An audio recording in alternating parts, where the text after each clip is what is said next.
Assalamualaikum warahmatullahi wabarakatuh. Perkenalkan, nama saya Dea Putri Afta dengan NIM 19026024. Nama saya Dia Ayu Tristanti, NIM 19026028. Kenalkan, saya Elvi Herni, NIM 19026031.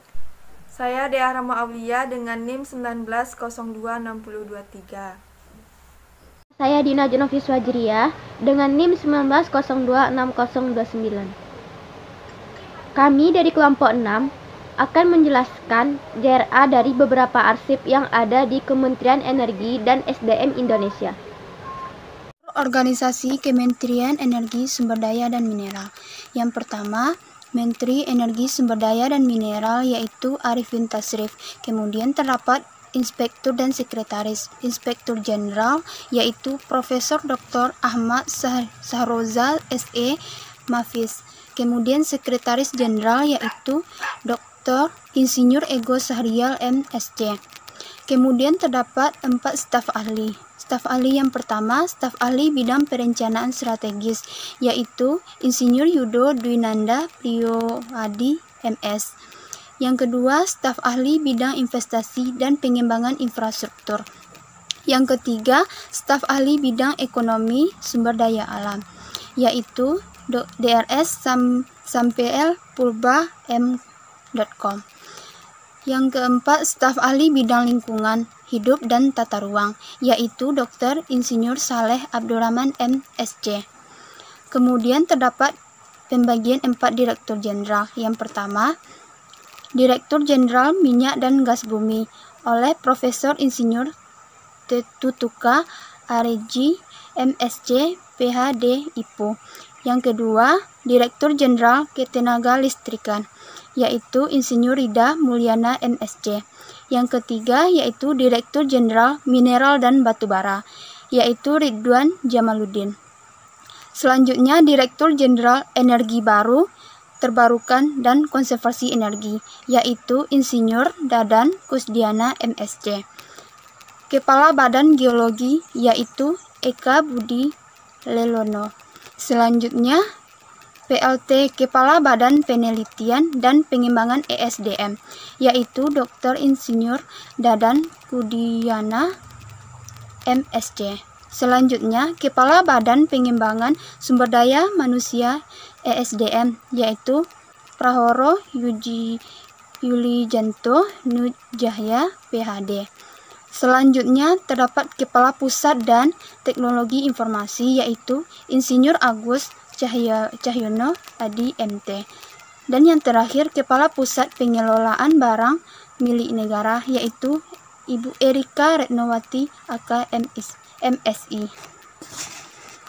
Kementerian Energi dan Sumber Daya Mineral ini mempunyai tugas menyelenggarakan urusan pemerintahan di bidang energi dan sumber daya mineral untuk membantu Presiden dalam menyelenggarakan pemerintahan negara. Dalam melaksanakan tugasnya, Kementerian Energi dan Sumber Daya Mineral menyelenggarakan fungsi. Yang pertama, perumusan dan penetapan kebijakan di bidang pembinaan, pengendalian, dan pengawasan minyak dan gas bumi, ketenaga listrikan, mineral, dan batu bara, energi baru, energi terbarukan, konservasi, energi, dan geologi. Yang kedua, pelaksanaan kebijakan di bidang pembinaan, pengendalian, dan pengawasan minyak dan gas bumi, ketenaga listrikan, mineral dan batu bara, energi baru, energi terbarukan, konservasi energi, dan geologi, serta pengelolaan penerimaan negara bukan pajak, sektor energi dan sumber daya mineral sesuai dengan peraturan perundang-undangan. Yang ketiga, pelaksanaan bimbingan teknis dan supervisi atas pelaksanaan kebijakan di bidang pembinaan, pengendalian, dan pengawasan minyak dan gas bumi, ketenaga listrikan, mineral dan batu bara, energi baru, energi terbarukan, konservasi energi, dan geologi. Yang keempat, pelaksanaan penelitian dan pengembangan di bidang energi dan sumber daya mineral. Yang kelima, pelaksanaan pengembangan sumber daya manusia di bidang energi dan sumber daya mineral. Yang keenam, pembinaan dan pemberian dukungan administrasi di lingkungan Kementerian Energi dan Sumber Daya Mineral. Yang ketujuh, pengelolaan barang milik atau kekayaan negara yang menjadi tanggung jawab Kementerian Energi dan Sumber Daya Mineral. Serta yang kedelapan atau yang terakhir, pengawasan atas pelaksanaan tugas di lingkungan Kementerian Energi dan Sumber Daya. Baiklah, di sini saya akan menjelaskan visi dari Kementerian Energi dan Sumber Daya Mineral, yaitu dengan mempertimbangkan masalah pokok bangsa, tantangan pembangunan yang dihadapi, dan capaian pembangunan selama ini, maka visi pembangunan nasional untuk tahun 2015 sampai 2019 yaitu terwujudnya Indonesia yang berdaulat, mandiri, dan berkepribadian berlandaskan gotong royong. Misi Kementerian Energi dan Sumber Daya Mineral. Yang pertama, mewujudkan keamanan nasional yang mampu menjaga kedaulatan wilayah, menopang kemandirian ekonomi dengan mengamankan sumber daya maritim, dan mencerminkan kepribadian Indonesia sebagai negara kepulauan. Kedua, mewujudkan masyarakat maju, berkesinambungan, dan demokratis berlandaskan negara hukum. Ketiga, mewujudkan politik luar negeri, bebas aktif, dan memperkuat jati diri sebagai negara maritim. Keempat, mewujudkan kualitas hidup manusia Indonesia yang tinggi, maju, dan sejahtera. Kelima, mewujudkan bangsa yang berdaya saing. Keenam, mewujudkan Indonesia menjadi negara maritim yang mandiri, maju, kuat, dan berbasiskan kepentingan nasional. Ketujuh, mewujudkan masyarakat yang berkepribadian dalam kebudayaan. Untuk jenis arsip yang pertama ada laporan hasil penelitian dan penyelidikan dari hasil survei air tanah. Jangka waktu penyimpanan arsip aktifnya yaitu 5 tahun, sedangkan jangka waktu penyimpanan untuk arsip inaktifnya yaitu 3 tahun. Arsip ini termasuk kepada nilai guna primer karena termasuk ke dalam nilai guna teknologi dan ilmiah. Arsip ini dikategorikan kepada arsip permanen. Untuk jenis arsip yang kedua ada administrasi penggunaan peralatan penelitian. Jangka waktu penyimpanan arsip aktifnya yaitu 1 tahun, sedangkan jangka waktu penyimpanan arsip inaktifnya yaitu 2 tahun. Arsip ini termasuk kepada nilai guna primer karena termasuk ke dalam nilai administrasi. Sedangkan keterangannya, arsip ini termasuk kepada arsip yang harus dimusnahkan. Dan arsip yang ketiga ada laporan hasil penelitian dan penyelidikan dari hasil survei geologi lingkungan. Jangka waktu penyimpanan arsip aktifnya yaitu 5 tahun, sedangkan jangka waktu penyimpanan arsip inaktifnya yaitu 3 tahun.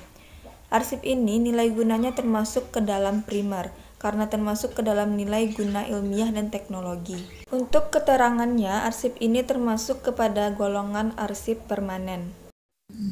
Untuk jenis arsip yang keempat yaitu rekomendasi zona tambang dalam dan sumber daya batubara. Untuk jangka waktu penyimpanan arsip aktifnya 1 tahun, sedangkan untuk jangka waktu penyimpanan arsip inaktifnya yaitu 3 tahun. Untuk penilaian nilai arsip itu termasuk ke dalam arsip sekunder karena masih termasuk ke dalam rencana kerja. Dan untuk keterangannya, arsip ini masuk ke dalam arsip permanen. Yang kelima, yaitu administrasi pelaksanaan meliputi surat tugas, surat penunjukan ketua dan anggota tim, dan lain-lainnya. Untuk jangka penyimpanan waktu arsip aktifnya itu 2 tahun, sedangkan untuk inaktifnya 3 tahun. Nah, penilaian arsip ini termasuk ke dalam arsip sekunder karena meliputi program kerja. Nah, untuk keterangannya, arsip ini arsip yang harus dimusnahkan. Nah, untuk jenis arsip yang ke-6 yaitu hasil penelitian dan penyelidikan kegeologian sumber daya geologi. Jangka penyimpanannya itu untuk yang aktif 5 tahun, sedangkan arsip yang inaktif itu 5 tahun juga. Nah, penilaian arsip ini termasuk ke dalam arsip primer karena apa? Karena ini meliputi hasil penelitian. Nah, untuk keterangannya, arsip ini dipermanenkan. Arsip nomor 7, rekomendasi perkiraan wilayah potensi gerakan tanah atau longsor atau banjir bandang. Jangka waktu penyimpanan aktif 1 tahun, Jangka waktu penyimpanan inaktif 3 tahun. Penilaian arsip sekunder, keterangan permanen. Jenis arsip yang ke-8, rekomendasi mitigasi bencana geologi. Jangka waktu penyimpanan aktif 1 tahun, jangka waktu penyimpanan inaktif 3 tahun. Penilaian arsip sekunder, keterangan permanen. Jenis arsip yang ke-9, rekomendasi penetapan cagar alam geologi. Jangka waktu penyimpanan aktif 1 tahun, jangka waktu penyimpanan inaktif 3 tahun. Penilaian arsip sekunder, keterangan permanen.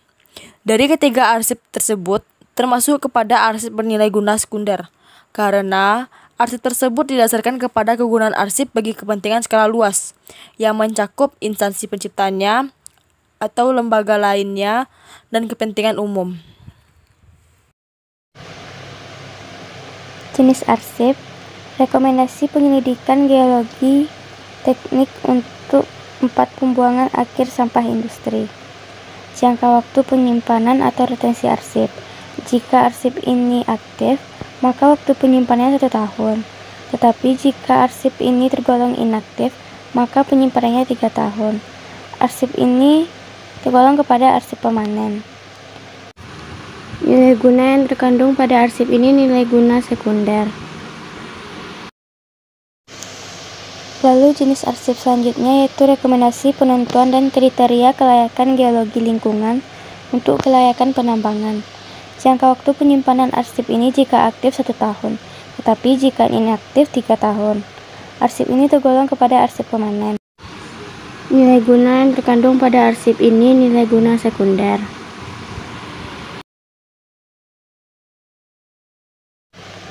Jenis arsip selanjutnya, rekomendasi penetapan kawasan lindung geologi.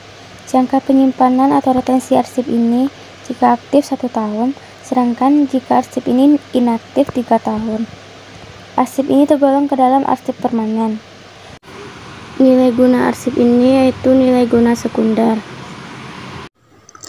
Jenis arsip, rekomendasi pengukuran TDEM, Time Domain Elektromagnetik. Jangka waktu penyimpanan atau retensi arsip. Jika arsip ini aktif, maka jangka waktu penyimpanannya selama 1 tahun. Dan jika arsip ini inaktif, maka jangka waktu penyimpanannya selama 3 tahun. Arsip ini tergolong arsip sekunder dan berketerangan dipermanenkan. Selanjutnya, rekomendasi zonasi tambang dalam dan sumber daya batubara. Jangka waktu penyimpanan arsip, jika arsip ini aktif, maka jangka waktu penyimpanannya selama 1 tahun. Dan jika arsip ini tergolong arsip inaktif, maka jangka waktu penyimpanannya selama 3 tahun. Arsip ini tergolong ke arsip sekunder dan berketerangan dipermanenkan. Selanjutnya, rekomendasi potensi batubara. Jangka waktu penyimpanan atau retensi arsip ini, jika arsip ini aktif, maka jangka waktu penyimpanannya selama 1 tahun. Dan jika arsip ini inaktif, maka jangka waktu penyimpanannya selama 3 tahun. Arsip ini tergolong arsip sekunder dan berketerangan dipermanenkan.